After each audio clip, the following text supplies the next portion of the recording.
Hello everyone and welcome to instant biology by doctor Neelabh for NEET. आज हम लोग बात करने वाले हैं चैप्टर नंबर 2 के फर्स्ट पोर्शन की, जो कि है इंट्रोडक्शन।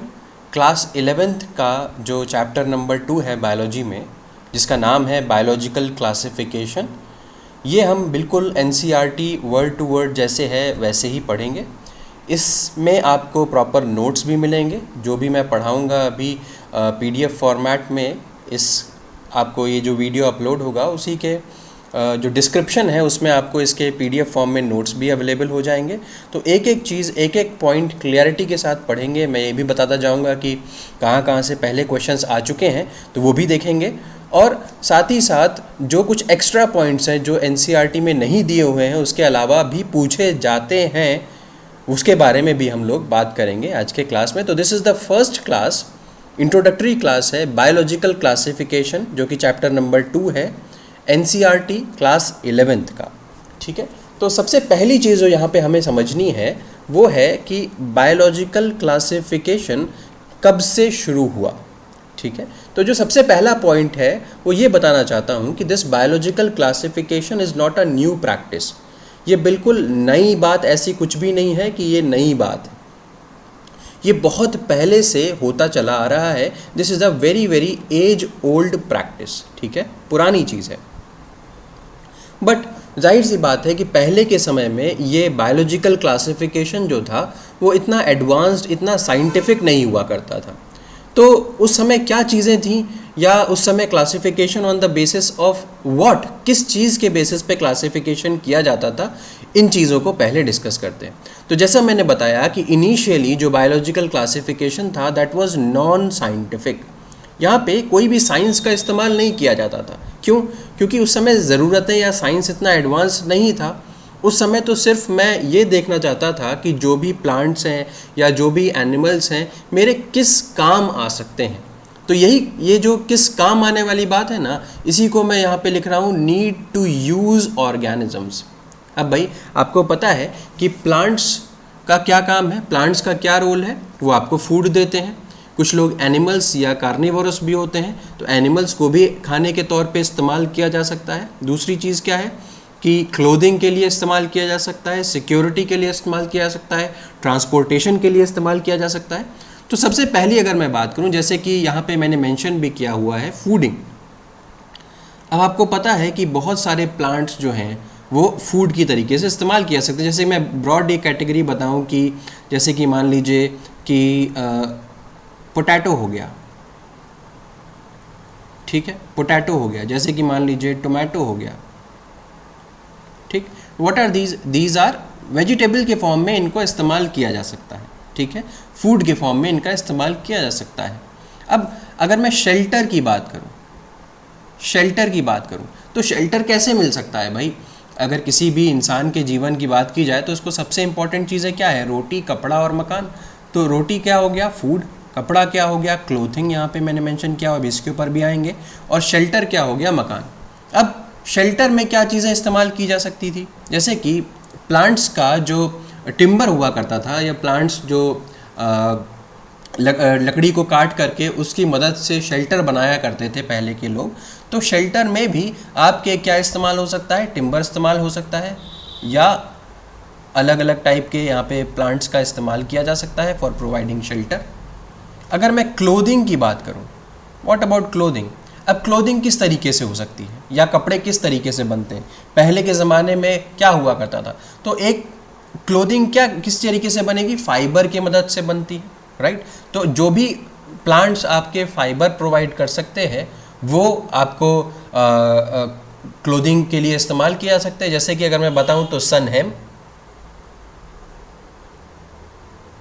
ठीक, ये क्लोथिंग के लिए इस्तेमाल किया जा सकता है। जैसे कि जो जानवरों की जो स्किन होती थी, जानवरों के एनिमल्स की जो स्किन होती थी, वो भी एज अ क्लोथिंग इस्तेमाल की जाती थी पहले। तो एनिमल स्किन, इसका भी इस्तेमाल हो सकता है। ठीक, अब कुछ एनिमल्स ऐसे हैं जिनका आप सिक्योरिटी के पर्पस के लिए इस्तेमाल कर सकते थे। जैसे कि क्या हो गया? जैसे कि डॉग्स हो गए। इनका इस्तेमाल सिक्योरिटी पर्पसेस के लिए किया जा सकता था। और अगर मैं ट्रांसपोर्टेशन की बात करूं तो कुछ एनिमल्स के थ्रू आप ट्रांसपोर्टेशन कर सकते थे, एक जगह से दूसरी जगह जा सकते थे, जैसे कि हॉर्सेज हो गए, जैसे कि बुल्स हो गए, ठीक, कार्ट में इस्तेमाल किए जाते हैं। तो आप देख सकते हो कि यहाँ पे जिस चीज़ की ज़रूरत जो होगी उस तरीके से उसको क्लासिफाई किया जा सकता है। दैट मीन्स जो खाने की चीज़ें हैं, जो पहनने के लिए जो चीज़ों की ज़रूरत है, जो शेल्टर प्रोवाइड करने के लिए चीज़ों की ज़रूरत है, सिक्योरिटी प्रोवाइड करने के लिए चीज़ों की ज़रूरत है, ट्रांसपोर्टेशन के लिए चीज़ों की ज़रूरत है, तो इस ज़रूरत के हिसाब से हमने उसको अलग अलग तौर पे क्लासिफाई कर दिया। अब यहाँ पे आपको पता है कि कोई साइंस यूज़ नहीं की गई है, there is no scientific method behind this. तो ये था पहला क्लासिफिकेशन जो काफ़ी पुराना है, बहुत पहले से चला आ रहा है, इंसान की ज़रूरतों के हिसाब से क्लासीफाई करना। तो this was the first point, first classification that was non scientific. तो यहाँ पे मैं इसको हाईलाइट कर देता हूँ। तो फर्स्ट क्लासिफिकेशन कैसा था? नॉन साइंटिफिक था। अब हम आ जाते हैं जो बाद के समय में अरिस्टोटल ने किया था। अरिस्टोटल बहुत बड़े क्या थे कि बायोलॉजी के ज्ञाता कहे जाते हैं, बायोलॉजी के फादर कहे जाते हैं। तो अगर मैं आपसे कहूँ कि who propose the first scientific classification, तो आपका जवाब आना चाहिए अरिस्टोटल। अरिस्टोटल का किस तरीके से उन्होंने क्लासिफाई किया, समझने की कोशिश करेंगे कि जो इन्होंने क्लासिफिकेशन दिया वो इन्होंने प्लांट्स को सबसे पहले क्लासिफाई किया 3 पार्ट्स के अंदर। पहला हो गया ट्रीज, दूसरा हो गया श्रब्स और लास्ट वाला हो गया हर्ब्स। ये किस बेसिस पे क्लासिफाई किया? भाई कुछ ना कुछ तो देखा होगा। जब हम साइंटिफिक बेसिस ऑफ क्लासिफिकेशन बोल रहे हैं तो ये एक इंपॉर्टेंट पॉइंट है, इसको ध्यान से समझ लीजिएगा कि who propose the first scientific classification, तो आप कहेंगे अरिस्टोटल, ये आंसर होना चाहिए। अब अरिस्टोटल ने क्या क्राइटेरिया लिया? अगर साइंटिफिक बेसिस है तो कोई ना कोई क्राइटेरिया लिया होगा। What was the criteria that Aristotle took? तो सिंपल मॉर्फोलॉजिकल कैरेक्टर्स। मॉर्फोलॉजिकल का मतलब क्या हो गया? जो जैसा वो देखने में होगा, देखने में जैसा होगा उसी को मॉर्फोलॉजिकल कैरेक्टरिस्टिक्स बोल रहे हैं। प्लांट देखने में किस तरीके का है उसी चीज़ को मॉर्फोलॉजिकल कैरेक्टरिस्टिक बोल रहे हैं, ठीक। अब ट्रीज क्या होते हैं? बहुत बड़े बड़े होते हैं, उनका जो बार्क होता है, जो टिम्बर होता है वो बहुत स्ट्रांग होता है, बहुत मजबूत होता है, ठीक। श्रब्स की अगर मैं बात करूं तो वो ट्रीज से थोड़ा सा कमज़ोर होते हैं। दैट मीन्स वो वुडी, उनका जो भी स्टेम होगा वो वुडी होगा, उसमें ब्रांचिंग भी आपको देखने को मिलेगी। तो श्रब्स में क्या देखने को मिलेगा? They would be woody, they will have branches, ठीक। हर्ब्स की अगर मैं बात करूं, और ये लार्जर देन या टॉलर देन हर्ब्स होते हैं। हर्ब्स से कुछ बड़े होंगे, वुडी होंगे, ब्रांचेस होंगी इसमें। जो ये अगर मैं हर्ब्स के बारे में बात करूं तो ये जो इसकी स्टेम होती है वो ग्रीन होती है और उतनी स्ट्रांग नहीं होती, नॉट सो स्ट्रांग। ये बहुत छोटे होते हैं साइज में, स्मॉल इन साइज, ठीक। और ये अनब्रांच्ड भी होते हैं, दे आर अनब्रांच्ड, ठीक। अब ये सारे के सारे कैरेक्टरिस्टिक्स जो हैं वो जाहिर सी बात है देखने से ही समझ में आ रहे हैं। ट्रीज क्या होते हैं? बिग इन साइज होते हैं, बहुत बड़े होते हैं, वुडी होते हैं, ठीक, वुडी होते हैं और ब्रांचिंग भी यहाँ पे देखने को मिलती है। तो अब ये देखिए कि ये कैरेक्टरिस्टिक्स के बेसिस पे आप क्या कर सकते हैं, प्लांट्स को आप क्लासिफाई कर सकते हैं 3 पार्ट के अंदर। यही चीज़ की किसने? अरिस्टोटल ने। बेसिस क्या था? Morphological characteristics. किस में क्लासिफाई किया? ट्रीज, श्रब्स एंड हर्ब्स के अंदर। ये बात समझ में आ गई होगी। तो अरिस्टोटल का प्लांट्स का क्लासिफिकेशन ये 3 है। यहाँ से साइंटिफिक बेसिस ऑफ क्लासिफिकेशन के ऊपर क्वेश्चन आ चुका है, तो ये याद रखना ज़रूरी है। आइए अब नेक्स्ट पॉइंट के ऊपर बात करते हैं, एनिमल्स का जो क्लासिफिकेशन अरिस्टोटल ने किया था, ठीक। तो प्लांट्स पे ही तो रुके नहीं वो, उन्होंने क्या किया? उन्होंने अब नेक्स्ट एनिमल्स के ऊपर क्लासिफिकेशन किया। अब एनिमल्स का क्लासिफिकेशन बहुत कॉन्सेप्चुअल था इनका। इन्होंने क्या किया? इन्होंने देखा कि कुछ एनिमल्स के अंदर रेड ब्लड पाया जाता है और कुछ एनिमल्स के अंदर रेड ब्लड नहीं पाया जाता। तो इन्होंने क्या किया? इन्होंने कैरेक्टरिस्टिक फीचर लिया ब्लड कलर का। तो अगर मैं यहाँ पे लिखने की कोशिश करूँ तो ब्लड कलर को इन्होंने एज अ क्राइटेरिया डिफाइन कर दिया कि इसी बेसिस पे मुझे ये पता करना है कि एनिमल दो तरीके के कौन कौन से हो सकते हैं। पहला हो सकता है जो एनिमल्स, ऐसे एनिमल्स जिनके पास रेड ब्लड होगा, ऐसे एनिमल्स जिनके पास रेड ब्लड होगा, इनको क्या बोलेंगे, enaima, they will be called as enaima, ठीक। और जो एनिमल्स जिनके पास रेड ब्लड नहीं होगा, नॉट हैविंग रेड ब्लड, ऐसे एनिमल्स को आप एनाइमा बोलेंगे। अब ए फॉर क्या होता है, आपको ये भी पता है कि ए फॉर होता है एब्सेंट, तो ए मतलब क्या होगा, एब्सेंट। तो यहां पे कॉन्सेप्ट हो गया अब इनाइमा और अनाइमा का। इनाइमा मतलब क्या हो गया, जिनके पास रेड ब्लड होगा, अनाइमा मतलब क्या हो गया, जिनके पास रेड ब्लड नहीं होना है, ठीक। तो ये बात हो गई अरिस्टोटल की। अगेन ये क्लासिफिकेशन किसने दिया था, याद रखने वाली बात क्या है, ये भी क्लासिफिकेशन आपका अरिस्टोटल ने दिया था। अब यहाँ से एक क्वेश्चन आ चुका है कि जो ऑर्गेनिजम्स रेड ब्लड कंटेनिंग होते हैं उनको क्या बोलते हैं, तो नाम पता है आपको, इनाइमा। जो रेड ब्लड कंटेनिंग नहीं होते उनको अनाइमा बोलते हैं, ANAIMA, ठीक। तो अब ये तो बात हो गई अरिस्टोटल की। अब थोड़ा सा रीसेंट पे आते हैं, जो रीसेंट क्लासिफिकेशन के बारे में थोड़ा सा पहले से थोड़ा सा और आगे बढ़ते हैं हिस्ट्री में, अरिस्टोटल के समय से थोड़ा सा और आगे बढ़ते हैं और आते हैं लीनियस के टाइम पे। लीनियस के बारे में हम लोगों ने पहले भी बातचीत कर रखी है, फर्स्ट वाला जो चैप्टर था उसमें भी लीनियस के बारे में बातचीत हुई थी जब लिविंग वर्ल्ड हम लोग पढ़ रहे थे। तो लीनियस को जाना जाता है टू किंगडम क्लासिफिकेशन देने के लिए। टू किंगडम क्लासिफिकेशन का मतलब क्या हो गया, इन्होंने ये बताया कि सभी जितने भी ऑर्गेनिजम्स धरती के ऊपर पाए जा रहे हैं उनको हम दो किंगडम्स में बांट सकते हैं। कौन कौन सी किंगडम्स हो जाती, प्लांट्स और एनिमल्स, ठीक। तो कौन कौन सी किंगडम्स में इन्होंने कहा बांटने के लिए, एक प्लांट कहा और एक एनिमल कहा। ये क्या है, अगेन ये किंगडम्स है। किसने बताई है, लीनियस ने बताई है। कौन सा क्लासिफिकेशन दिया था, टू किंगडम क्लासिफिकेशन, क्योंकि यहाँ पे दो ही किंगडम है। बात समझ में आ गई। अब समझने की कोशिश करिए, ये जो प्लांट और एनिमल्स के किंगडम है ये आपको लास्ट तक नजर आएगी। जो मॉडर्न क्लासिफिकेशन है उसमें भी ये प्लांट और एनिमल की किंगडम होगी ही होगी। क्यों, क्योंकि प्लांट और एनिमल्स को आप देख करके ही समझ सकते हो कि ये प्लांट है ये एनिमल है, देख करके ही पता लग सकता है, इजंट इट। तो और बहुत सारे ऑर्गेनिजम्स को आप प्लांट्स और एनिमल्स में कम से कम क्लासीफाई कर सकते हो। बहुत सारे जो ऑर्गेनिजम्स है वो नहीं भी क्लासीफाई होते इन कैटेगरीज में, बट फिर भी बहुत सारे प्लांट्स और एनिमल्स में क्लासीफाई हो जाते हैं। तो इसी वजह से प्लांट्स और एनिमल्स लास्ट तक ये कैटेगरी बनी रहती है। बात समझ में आ गई होगी।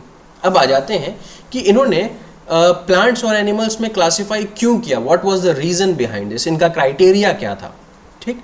What was the reason behind classifying into plants and animals, इन्होंने क्या ऐसा देखा कि ये सोचा कि प्लांट्स और एनिमल्स में क्लासीफाई किया जाता है। अब ये बहुत लॉजिकल सी चीज़ है। अब किसी भी अब जनरली अगर आप नॉर्मल कंडीशंस में कोई एक डॉग देखें तो आप आराम से कह सकते हो कि वो एक एनिमल है। कोई एक मैंगो का ट्री देखें तो आप आराम से कह सकते हो वो प्लांट है। कैसे कह पा रहे हो, because of the gross morphological characteristics. Again यहाँ पर भी बात आ गई किसकी, मॉर्फोलॉजी की। अरिस्टोटल ने भी किसकी बात की थी, मॉर्फोलॉजिकल कैरेक्टरिस्टिक्स की। यहाँ पर भी मॉर्फोलॉजी के बेसिस पे इन्होंने डिवाइड कर दिया प्लांट और एनिमल्स में। अब देखिए, प्लांट और एनिमल्स में आपने डिवाइड तो कर दिया, लेकिन बहुत सारे ऐसे भी ऑर्गेनिजम्स हैं जो माइक्रोस्कोपिक है, इजंट इट। अब माइक्रोस्कोपिक ऑर्गेनिजम्स में आप ये तो देख नहीं पा रहे कि उसका रूट है कि नहीं है, आप उसका स्टेम नहीं देख पा रहे, या वो मूव कर रहा है कि नहीं कर रहा है। बात समझ में आई कि नहीं आई। तो आप उनको मेजर मोटे मोटे तौर पे प्लांट्स और एनिमल्स के केस में कैसे रख सकते हो, बात समझ में आई। तो बहुत सारे ऐसे ऑर्गेनिजम्स भी थे जो इस कैटेगरी में लाई नहीं करते थे, ठीक। दूसरी चीज़, इस क्लासिफिकेशन में बहुत इशूज़ इश्यूज आने लगे। पहला इशू क्या हो गया, अब देखिए एसोसिएटेड इश्यूज में मैंने यहाँ पे मेंशन भी कर दिया है। सबसे पहला इशू जो आ रहा था इस तरीके के क्लासिफिकेशन में वो था प्रोकैरियोट्स और यूकैरियोट्स का साथ होना। भाई प्लांट्स के अंदर बहुत सारी ऐसी चीज़ें डाल दी गई जो प्रोकैरियोट्स भी थी और यूकैरियोट्स भी थी।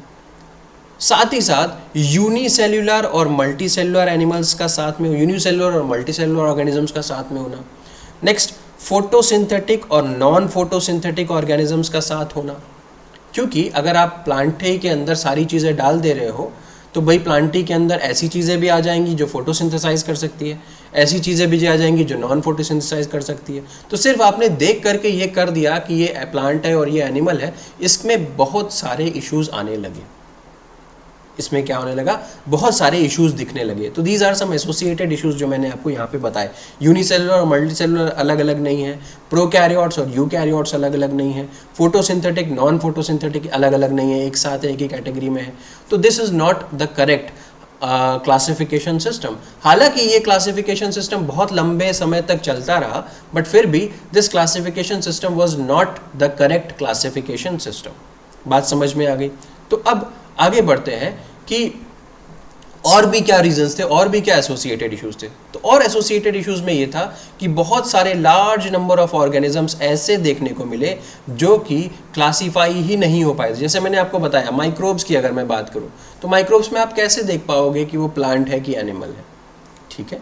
तो आपको उसके अंदर रूट नहीं दिख रहा, स्टेम नहीं दिख पा रही, तो आप कैसे उसको डिटरमाइन कर पाओगे। तो कहने का मतलब है ऐसे बहुत सारे ऑर्गेनिजम्स देखने को मिले जो कि जिनको आप प्लांट और एनिमल के अंदर क्लासिफिकेशन नहीं कर सकते थे। तो इसी वजह से this is the reason that this Linnaeus का जो क्लासिफिकेशन था, टू किंगडम क्लासिफिकेशन था, दैट वाज अबैंडन्ड। उसका बहुत समय तक इस्तेमाल हुआ, बट फिर भी इनएडिक्वेट होने की वजह से उसका इस्तेमाल बाद में बंद कर दिया गया। अब साइंटिस्ट्स को ये ज़रूरत महसूस होने लगी कि अब आप देखिए कि आपने सुना भी होगा, इंग्लिश में एक कोट है, necessity is the mother of invention, है ना। जैसे जैसे ज़रूरत पड़ती है वैसे वैसे हम चीज़ों को खोज निकालते हैं। अब ज़रूरत पड़ने लगी और ज़्यादा कैरेक्टर्स की। अभी तक हम किस बेसिस पे डील कर रहे थे, till now we were dealing with morphological characteristics. अभी तक हमारा सिर्फ जो सोचना था या जो दायरा था, that was just constrained on the morphological characteristics. We were not looking into any other different types of characters. किसी और कैरेक्टर की तरफ ध्यान नहीं था। लेकिन अब जैसे जैसे दिक्कतें बढ़ने लगी, लीनियस का सिस्टम फेल हुआ, तो अब हमें दूसरे जो कैरेक्टर्स है उनकी तरफ भी बढ़ना पड़ा। कौन कौन से और सारे कैरेक्टर्स हैं जिनको हमें देखना पड़ा, या और कौन कौन से कैरेक्टर्स को इंक्लूड किया गया आगे के क्लासिफिकेशन सिस्टम में। तो ये देखिए, सबसे पहला हो गया सेल का स्ट्रक्चर। ठीक, सेल के स्ट्रक्चर से क्या मतलब समझते हैं, जैसे कि प्रोकैरियोटिक हो गया या यूकैरियोटिक हो गया। यहाँ पे समझिए प्रोकैरियोटिक है कि यूकैरियोटिक है, ये समझना ज़रूरी है। दूसरी अगर मैं यहाँ पे बात करूँ कि जस्ट अ मिनट, या तो नेचर ऑफ सेल वॉल, अगर सेल वॉल प्रेजेंट भी है कि नहीं है, whether cell wall is present और इट वाज एब्सेंट। अगर प्रेजेंट है तो सेल वॉल किस चीज़ की बनी हुई है, ठीक, ये भी पता होना चाहिए। जैसे कि काइटिन की सेल वॉल है in case of fungi, cellulose की है इन केस ऑफ प्लांट्स, ये सारी चीज़ें। मोड ऑफ न्यूट्रिशन की बात, अब मोड ऑफ न्यूट्रिशन से क्या समझते हैं, जैसे कि ऑटोट्रॉफिक है कि आपका हीट्रोट्रॉफिक है, किस तरीके का मोड ऑफ न्यूट्रिशन है ये पता होना चाहिए। हैबिटेट, हैबिटेट मतलब किस एरिया में वो रहते हैं। जैसे कि मान लीजिए कि सपोज करिए it is living in water में रहते हैं, या ट्रीज़ के ऊपर रहते हैं, या टेरेस्ट्रियल है, तो किस तरीके का हैबिटेट है ये पता होना चाहिए। मेथड्स ऑफ रिप्रोडक्शन की अगर मैं बात करूं तो सेक्सुअल रिप्रोडक्शन फॉलो करते हैं कि एसेक्सुअल रिप्रोडक्शन फॉलो करते हैं या वेजिटेटिव रिप्रोडक्शन फॉलो करते हैं, किस तरीके का रिप्रोडक्शन फॉलो करते हैं ये भी पता होना चाहिए। Next, evolutionary relationship. Evolutionary relationship का मतलब हो गया कि वो ऑर्गेनिज्म कैसे इवॉल्व हुआ है। भाई जाहिर सी बात है कि वो ऑर्गेनिज्म कहीं ना कहीं से तो इवॉल्व हुआ होगा, बात समझ में आ रही है। तो इवोल्यूशनरी रिलेशनशिप्स क्या है उसके बाकी ऑर्गेनिज्म से, वो किन ऑर्गेनिजम्स के ज़्यादा क्लोज है और किन ऑर्गेनिजम्स के कम क्लोज है। जैसे कि अगर मैं कहूँ कि ह्यूमन बींग्स और चिंपैंजीज का अगर हम डीएनए को मैच करवाएं तो 99% सिमिलैरिटी देखने को मिलती है। वहीं अगर आप ह्यूमन बींग और किसी और पुराने जैसे कि किसी हॉर्स के डीएनए से मैच करवाइए तो वो परसेंटेज सिमिलैरिटी कम हो जाएगी। सपोज करिए 70% सिमिलैरिटी मिल रही, बात समझ में आई। तो हम फाइलोजेनेटिक रिलेशनशिप्स का भी इस्तेमाल करते हैं as a character in order to understand कि आखिर ये जो ऑर्गेनिज्म है वो किस के ज़्यादा क्लोज है, ठीक, जिसके ज़्यादा क्लोज होगा हम उस कैटेगरी में उसको रख सकते हैं। बात समझ में आई? तो this was about evolutionary relationship. अब इसके बाद मुझे आपकी जो एनसीईआरटी है उसमें 5 किंगडम क्लासिफिकेशन के बारे में मेंशन है जो कि आर.एच. व्हिटेकर ने दिया था। बट 3 किंगडम क्लासिफिकेशन किसने दिया था और 4 किंगडम क्लासिफिकेशन किसने दिया था, ये जानकारी होना भी ज़रूरी है। इसको पता रख, उसकी इस बात को ज़रूर पता रखिए। तो अगर मैं आपसे कहूँ 3 किंगडम क्लासिफिकेशन किसने दिया था, तो आपके दिमाग में आना चाहिए अर्नस्ट हेकेल ने दिया था। साइंटिस्ट का नाम क्या था? Ernst Haeckel. 3 किंगडम क्लासिफिकेशन देने वाले साइंटिस्ट थे। अब ये 3 किंगडम आया कहाँ से? अभी तक तो केवल एनिमेलिया था और प्लांटे ही था, ए और पी था, एनिमेलिया और प्लांटे, ये तो 2 किंगडम क्लासिफिकेशन था। तो 3 किंगडम क्लासिफिकेशन में क्या हुआ, यहाँ पे क्या चीज़ ऐड की गई? तो 3 किंगडम क्लासिफिकेशन में ऐड किया गया प्रोटिस्टा। तो अब यहाँ पे कितने किंगडम हो गए? एनिमेलिया, प्लांटे एंड प्रोटिस्टा, ये 3 चीज़ें यहाँ पे जुड़ गई 3 किंगडम क्लासिफिकेशन में। अब आइए 4 किंगडम क्लासिफिकेशन। 4 किंगडम क्लासिफिकेशन किसने दिया है? साइंटिस्ट का नाम है कोपलैंड। 4 किंगडम क्लासिफिकेशन देने वाले साइंटिस्ट का नाम है कोपलैंड। अब ये 4 किंगडम में क्या क्या आ गया? अभी तक हम लोगों ने देखा था एनिमेलिया, प्लांटे, प्रोटिस्टा, और अब यहाँ पे क्या आ जाएगा? मोनेरा। इन्होंने मोनेरा को ऐड कर दिया यहाँ पे, ठीक। अब ये एक बड़ी इंपॉर्टेंट चीज़ है, मैं अक्सर इसको भूल जाया करता था कि 4 किंगडम क्लासिफिकेशन किसने दिया है, तो मैंने हिंदी में कोपलैंड लिखा। अब ये देखिए पा यहाँ पे लिखा हुआ है, पा का जो बनावट होती है वो लगभग 4 की तरीके से होती है, कोपलैंड। तो ये 4 किंगडम क्लासिफिकेशन कोपलैंड ने दिया था। मैं इस तरीके से इसको याद करता था। इनकेस अगर आपको भी अगर ये तरीका पसंद आया हो, ट्रिक पसंद आई हो, तो इसे यूज़ कर लीजिएगा। तो अब एक पॉइंट यहाँ पे बताना बहुत ज़रूरी है कि क्लासिफिकेशन के दौरान 3 किंगडम क्लासिफिकेशन जब आया तो उसमें प्रोटिस्टा ऐड किया गया और 4 किंगडम क्लासिफिकेशन आने पे मोनेरा ऐड किया गया।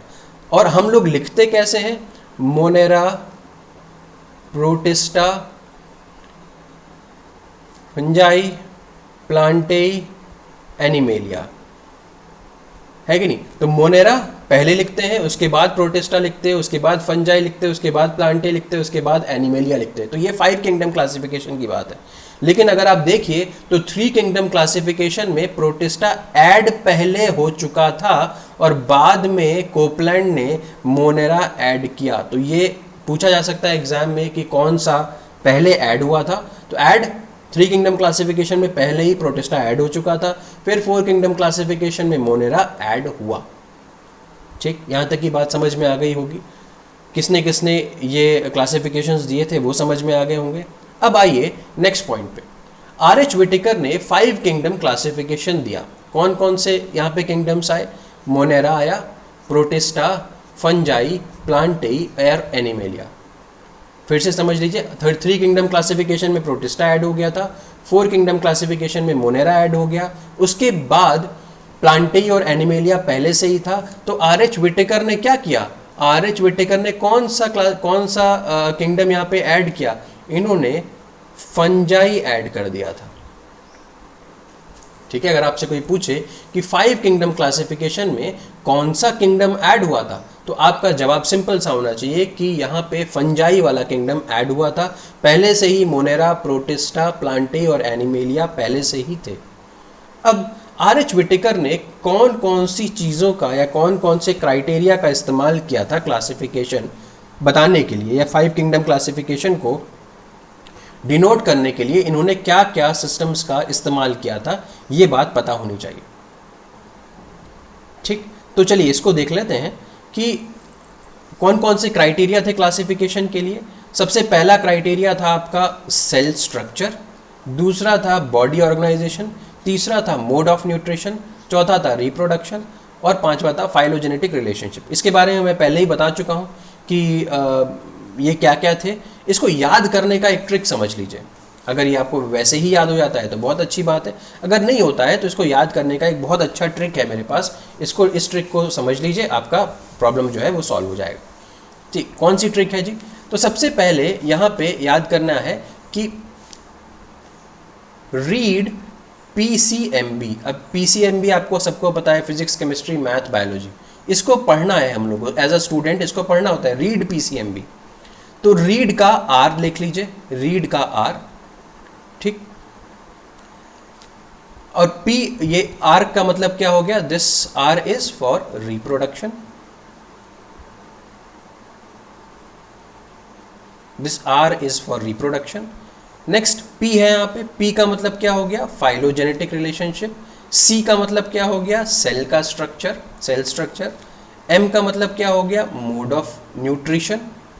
B का मतलब क्या हो गया, बॉडी ऑर्गेनाइजेशन, ठीक है। अगर आपको अभी दिख रहा हो तो, अगर इस समय दिख पा रहा हो तो देखिए, अभी अगर आपको दिख पा रहा हो तो, राइट।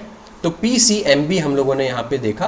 तो PCMB में ये रीड में R जो है वो आपका रिप्रोडक्शन हो गया, P जो है वो फाइलोजेनेटिक रिलेशनशिप हो गया, C सेल का स्ट्रक्चर हो गया, M मोड ऑफ न्यूट्रिशन हो गया, और B बॉडी ऑर्गेनाइजेशन हो गया, ठीक है। तो दिस इज द ट्रिक, ये आपकी ट्रिक हो गई, ठीक।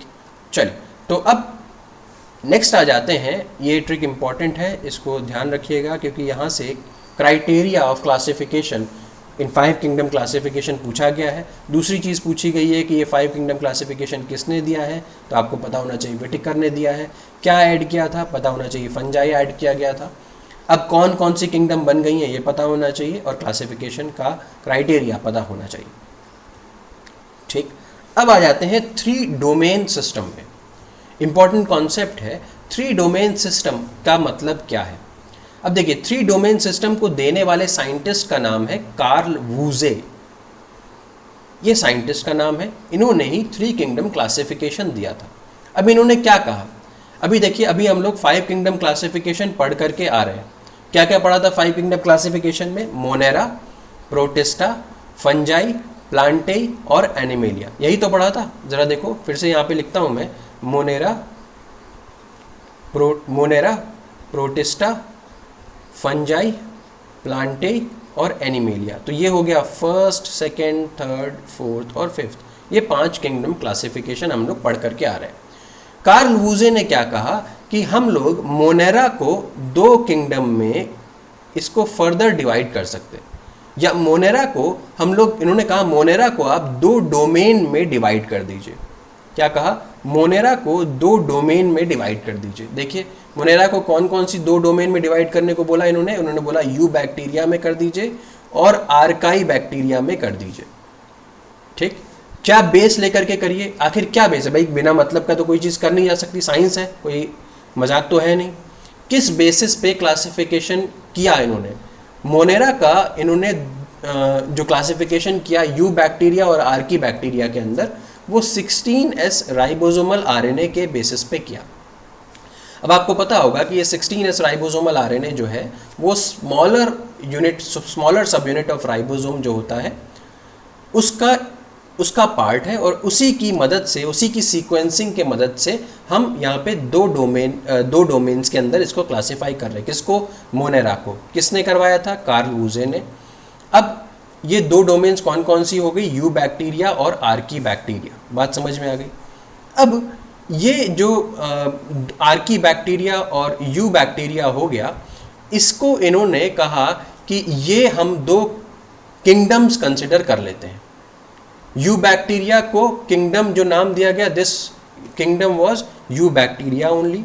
यू बैक्टीरिया को आप यू बैक्टीरिया किंगडम ही कह सकते हैं। आर्की बैक्टीरिया को आप आर्किया बोल देते हैं, ARCHEA, ठीक। तो आर्की बैक्टीरिया को आपने आर्किया कह दिया, ये किंगडम फर्स्ट हो गई, ये किंगडम हो गई आपकी सेकंड। उसके बाद बाकी जितने भी किंगडम थे वो वैसे के वैसे रह जाते हैं। तो मोनेरा को आपने 2 पार्ट में डिवाइड कर दिया, यू बैक्टीरिया एंड आर्किया, ये 2 किंगडम बन गए। इसके अलावा जो बाकी किंगडम्स थे कौन कौन से थे, प्रोटिस्टा, फंजाई, एनिमेलिया और प्लांटेई, ये बाकी के सारे किंगडम्स वैसे के वैसे ही रहेंगे। याद रखिए, ये जो किंगडम्स थे ये किसके हो जाएंगे, ये सारे के सारे किंगडम्स आपके यूकैरियोट्स के हैं, और ये जो 2 शुरुआत के हैं दीज आर ऑफ प्रोकैरियोट्स, ठीक। तो यू बैक्टीरिया और आर्किया प्रोकैरियोटिक किंगडम्स हैं और प्रोटिस्टा, फंजाई, प्लांटे और एनिमेलिया यूकैरियोटिक किंगडम्स हैं। ठीक, बात समझ में आ गई। अब अगर मैं इसको, ये तो हो गया 6, चाहे आप 3 डोमेन सिस्टम कहे चाहे 6 किंगडम क्लासिफिकेशन कहे। 6 किंगडम क्लासिफिकेशन क्यों बोलते हैं ये समझ में आ गया होगा। 6 किंगडम क्लासिफिकेशन क्यों बोलते हैं ये समझ में आ गया होगा, क्योंकि यहाँ पे 6 किंगडम्स हैं। ठीक, और 3 डोमेन सिस्टम यहाँ पे क्यों बोलते हैं, 3 डोमेन सिस्टम यहाँ पे क्यों बोलते हैं समझ लीजिए। Why are we calling it 3 domain system? क्योंकि कार्ल बूजे ने कहा कि 3 डोमेन हो सकते हैं। मोनेरा को उन्होंने 2 डोमेन्स में डिवाइड कर दिया। कौन कौन से? एक हो गया यू बैक्टीरिया और एक हो गया आर्की बैक्टीरिया, और बाकी जो थर्ड वाली डोमेन होगी वो होगी यूकैरिया। तो these are the 3 domains. These are the 3 domains. अब इन 3 डोमेन्स को आप 6 किंगडम में भी लिख सकते हैं। 6 किंगडम क्या क्या हो जाएगी? ये पहली किंगडम, ये दूसरी किंगडम, और यूकैरिया आपके 4 किंगडम्स हैं ही यहाँ पे। कौन कौन सी? प्रोटिस्टा, आपकी फंजाई, आपकी प्लांटे, आपकी एनिमेलिया। ये हो गया। ठीक है, तो 3 डोमेन 6 किंगडम क्लासिफिकेशन आपने समझ लिया। ठीक है, चलिए अब बात करते हैं what are the problems that are associated with the earlier classification system. पहले के क्लासिफिकेशन सिस्टम में क्या क्या प्रॉब्लम्स थी जिनको अब ये 5 किंगडम क्लासिफिकेशन में उसको सॉर्ट आउट कर दिया गया।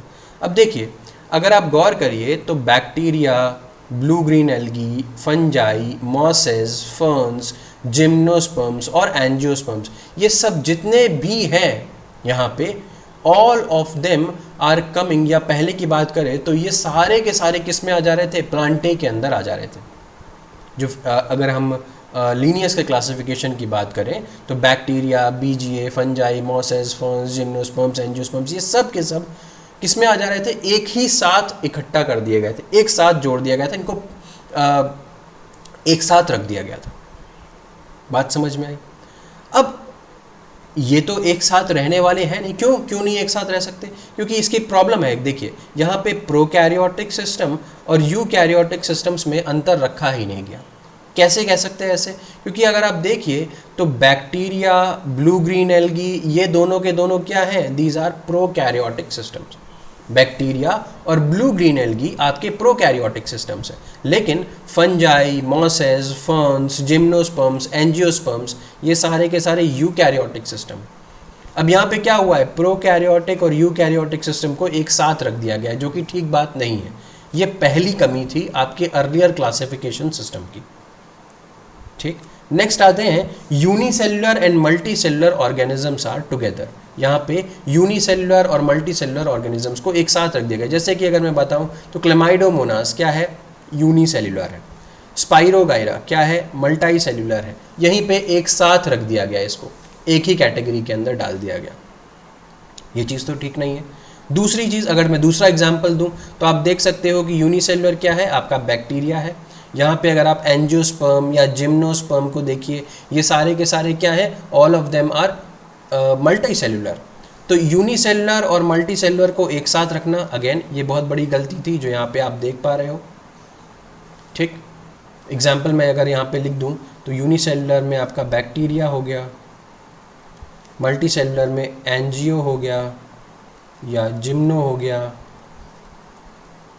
No difference between fungi and green plants. Green plants और फंजाई को भी यहाँ पे एक ही कैटेगरी में डाल दिया गया। ऐसा क्यों है भाई? ऐसा किस वजह से है कि फंजाई और ग्रीन प्लांट्स को एक ही कैटेगरी में डाल दिया जाए? ऐसा इस वजह से हुआ क्योंकि ये फंजाई के पास, अगर आप यहाँ पे देखें, जो अर्लियर क्लासिफिकेशन सिस्टम थे वो सेल वॉल के बेसिस पे क्लासिफाई किया गया था। दैट मीन्स जिन जिन ऑर्गेनिजम्स के अंदर सेल वॉल देखने को मिलेगी उनको एक साथ डाल दिया जाएगा। तो अब सेल वॉल तो वही बैक्टीरिया में भी होती है, बीजीए में भी है, fungi, mosses, ferns, gymnosperm, angiosperm, ये सभी के अंदर देखने को मिली। तो इसी सेल वॉल की वजह से इन सबको एक साथ डाल दिया गया। अब ये कितनी बड़ी कमी थी। सिर्फ एक कैरेक्टरिस्टिक को लेकर के अगर क्लासिफाई करेंगे तो प्रॉब्लम होगी। तो अब क्योंकि फंजाई के अंदर आपको पता है, फंजाई और ग्रीन प्लांट्स को अगर आपने साथ में डाला क्यों होगा? क्योंकि फंजाई के पास भी सेल वॉल है, वो काइटिन की बनी हुई है। ग्रीन प्लांट्स के पास भी सेल वॉल है, वो सेल्यूलोज की बनी हुई है। लेकिन ये दोनों का किस जो इनकी सेल वॉल है वो अलग अलग चीज़ों से बनी हुई है। पहली गलती तो ये हो गई। दूसरी, फंजाई का जो मोड ऑफ जो न्यूट्रिशन है that is heterotrophic. Green plants का मोड ऑफ न्यूट्रिशन क्या है? ऑटोट्रॉफिक है। तो उनको भी साथ में रखना ठीक चीज़ नहीं है, वो भी गलती हुई। और दूसरी बात, सेल वॉल की बात भी अगर हम कर रहे हैं तब भी सेल वॉल दोनों में अलग अलग मटेरियल की बनी हुई है। फंजाई में काइटिन की, ग्रीन प्लांट्स के अंदर सेल्यूलोज की बनी होती है। तो ये दूसरी गलती समझ में आ रही है, जो कि प्रोकैरियोट, यूकैरियोट, यूनिसेलुलर, मल्टीसेलुलर और फंजाई और ग्रीन प्लांट्स वाली गलतियाँ हैं। अब आ जाते हैं फंजाई। तो इसी वजह से विटेकर साहब ने क्या किया? What did Whittaker do? Fungi को उन्होंने एक सेपरेट किंगडम में ही डाल दिया। उन्होंने सोचा कि क्योंकि heterotrophic mode of nutrition show कर रहा है, काइटिनस इसकी सेल वॉल है, तो इसको बिल्कुल अलग रख देते हैं।